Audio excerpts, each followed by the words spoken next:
Welcome to Bridgerton Season 4.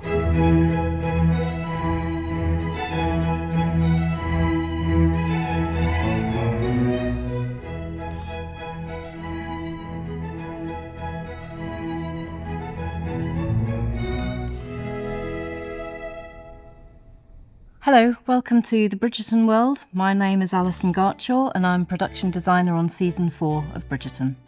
Here we are in the Queen's World Conservatory. This space initially was only going to be so that we could light what is behind this wall, which is the corridor. We needed a set of windows that we could push light through. But when we saw the size of the space on the drawings, we kind of thought, actually, that's too big to just have as empty space. So we decided to come up with the idea of a conservatory for the Queen. The conservatory is an interior space, but really we're suggesting that this wall is an exterior wall. They often used to have winter gardens within the walls of the palace, and it would be lit by skylights, somewhere they could feel outside, but actually they're inside and protected from the cold and the weather. I pay my maids well and treat them with respect. Brimsley.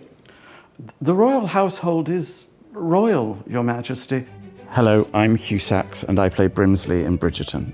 Brimsley? Her Majesty is taking her royal nap. I do not have long. When we did the first season, none of us had seen anything like it. On Bridgerton, every time you go to a different location or to a different set, you are just amazed, really, at the calibre of the artistry. I like the conservatory here. It's small and contained, but also some really moving parts of the Queen's story happen there. I want gossip.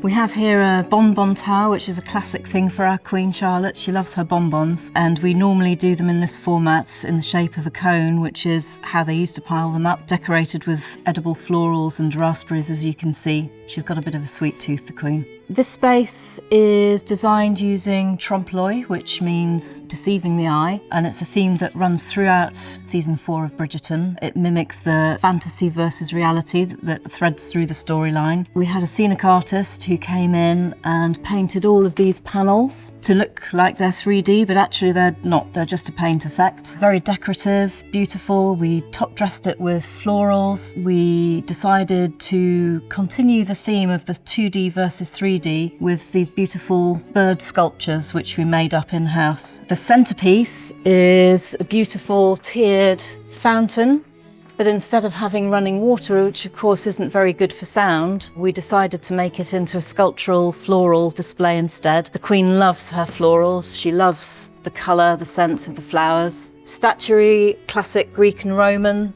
sort of bringing the outside in, really. Here we have the chinoiserie, which is the 2D chinoiserie. Another of our scenic artists painted all of these items individually, and then they were all printed and graphically applied. And we do that quite a lot as a technique, because then if we need the same motif somewhere else, we can easily replicate it. And all the gold leafing was done by hand. If it's fake gold leaf, obviously we're a film set. But normally in other spaces, we wouldn't do gold leaf work. We would do gold paint because it's just more cost effective. But we felt Queen's World had to be elevated to her status, and she would have nothing less than pure gold leaf. The flooring for the conservatory is actually a recycled element. This was actually Will's Gentleman's Club flooring. It is real oak veneer, so this is one of our proper floors that we have on the sets.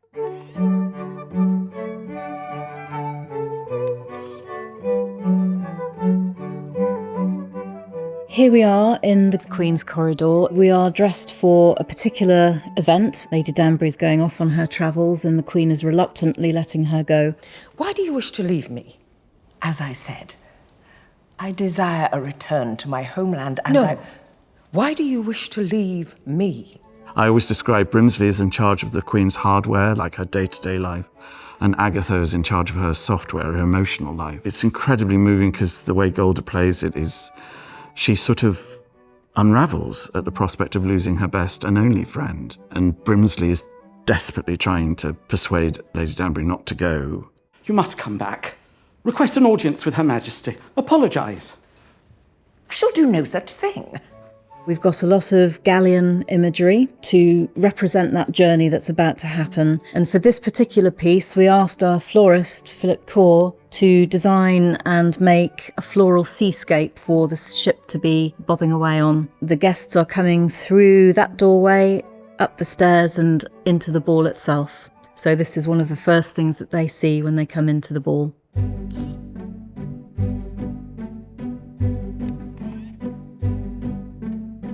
Welcome to the blue stateroom, named for obvious reasons. We specifically chose the blue turquoise of the walls that would go beautifully with the gold. We knew we needed a lot of gilding in here. As part of my research, I visited lots of the stately homes and palaces in the country and thought about what made a palace a palace. The scale of the rooms had to be right. It had to be elevated from what we normally see in Bridgerton. Much bigger, much higher ceilings. Also, the level of mouldings and details had to be right. They used to highly decorate all of the available spaces. Lots of gilding, lots of strong colour, and this gorgeous turquoise fabric, which actually we had printed in India. If you visit stately homes and palaces, you will often find that there's a series of staterooms leading to a big banqueting hall or a big hall. Palaces were laid out in that way so that, depending on how close you were to the monarchy, depends how far you got through the staterooms, and the closer you got to the king or queen's bedchamber, the closer you were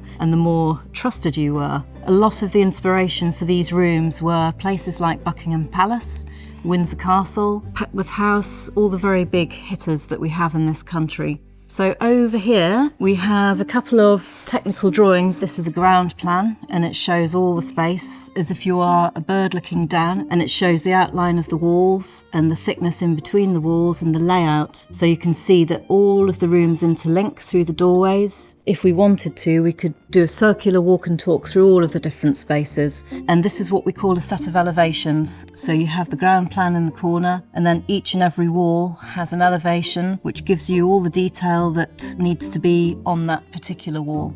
Once we've got the elevations, then we go into the fine detail, and every single thing that you see in the room has been drawn by an art director or an assistant art director, and it's really a vital job because the drawings go to construction and then they know what to build, how big, what fits together with what, and how it's all constructed and put together. It's a lot of fine-tuning.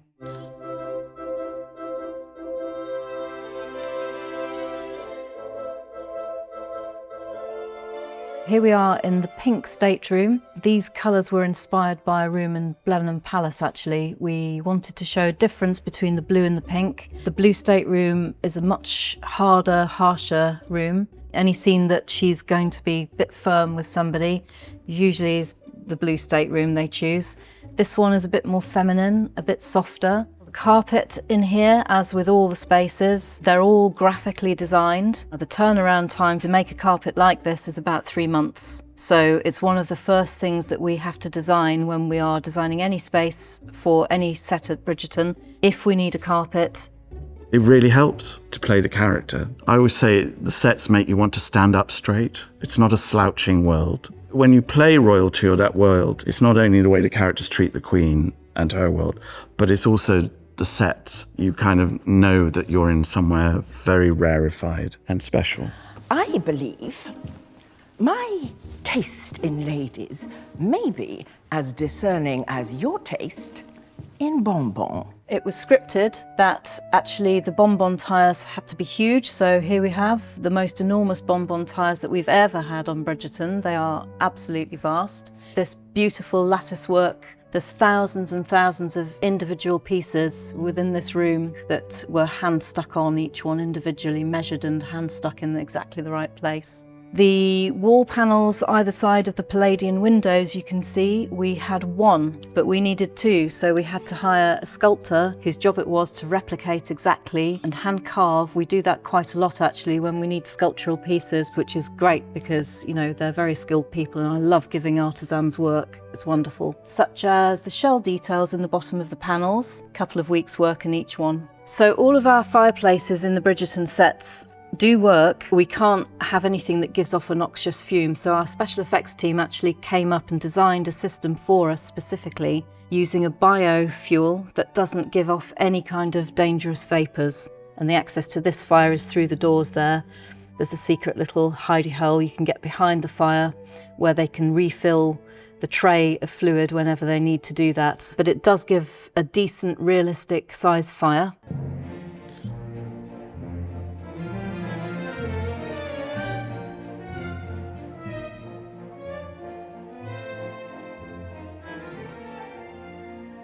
Welcome to the Long Gallery. This is the biggest space that we have in Queen's World. It was designed with presentations in mind, balls in mind, any space where the Queen wanted an individual to feel very, very small. So the Queen can sit up on her throne on the top there and have someone walk the very long walk all the way up to her to be chastised or whatever. You are late. You have only just sent for me, Your Majesty. Late! We don't normally have all these florals in this space, but as it's a ball and as it's Bridgerton, we have gone over the top with our florals as usual, using the Queen's colours, but also we've referenced seashells. So we have 2,000 scallop shells, which were all individually hand gilded. We also have got what looks like coral woven between the florals, and actually what we've used for that are the plastic throwaway sticks that the fake flowers come on. The walls were very, very tricky. The colour is a particular grey, which was very difficult to actually get right under different lighting conditions. We tested and tested and tested for about 3 weeks, just trying out different tones of grey. And then the process of picking out and hand painting all of the trompe l'oeil panels, of which there are over 220. Each type was painted individually by our scenic artist, then printed, replicated, pasted up around the room. But before they got pasted up, we had to do the gilding detail, which you can just see. That was all done individually by hand. We had a whole team of people for weeks on end, just sitting there doing tiny little gold lines. But it was vital to do it because without it, it wouldn't be alive. When they light this room, the whole room shimmers with the gold, and that's exactly the effect that you want. It has to look opulent. It's the Queen's space. It's one of her public spaces, and it's a show of wealth. All the trompe l'oeil panels are actually quite masculine in style, but obviously Queen Charlotte is rather feminine in her demeanour, but she is in a very masculine role sometimes. But we wanted to show the difference between the two, so we put in the trompe l'oeil florals just to break up that masculinity and to make sure that Queen Charlotte's stamp was marked on this space. As you can see, we have a map of England, which of course was hand-produced by our graphic artist, Katie Buckley. Obviously, for Queen Charlotte, she's the centre of the universe. That's how it was back then. And referencing the centre of the universe, the centre of the navy, we come to the floor, which references a compass point with the 12 points of the compass. To achieve this particular floor, we had our scenic artists paint lots and lots of samples of hand-painted marbles, which we then photographed, digitally replicated and printed on the panels, pieced together very precisely. We're very pleased with this floor. It looks very beautiful.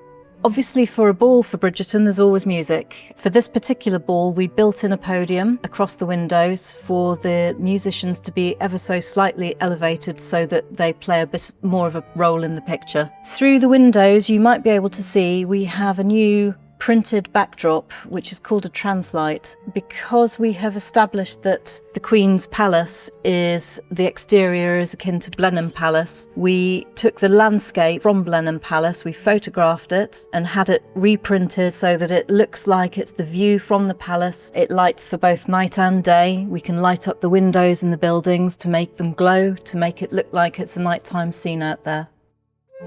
When I walked into this room and you just look, I mean, there's a scene with Nicola as Penelope when she walks in here and we're all up there like Avengers. It just looked stunning.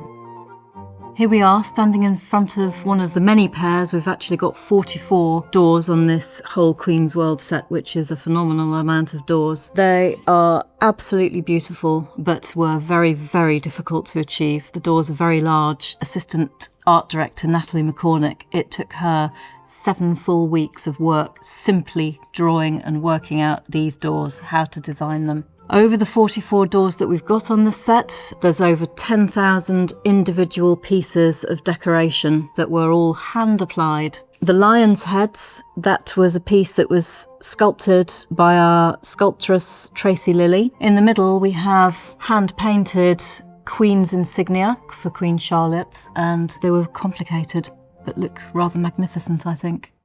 It's just a real treat as an actor to work in these kind of surroundings, because in a way it does the work for you. It gives you the world your imagination is trying to create. For someone like Brimsley, whose whole life has been in service to the Queen, and this is his home, it's just really helpful as an actor to have this calibre of creativity to support you.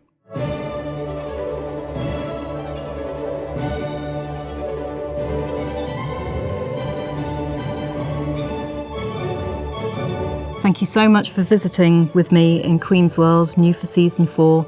Off you go. Bye-bye.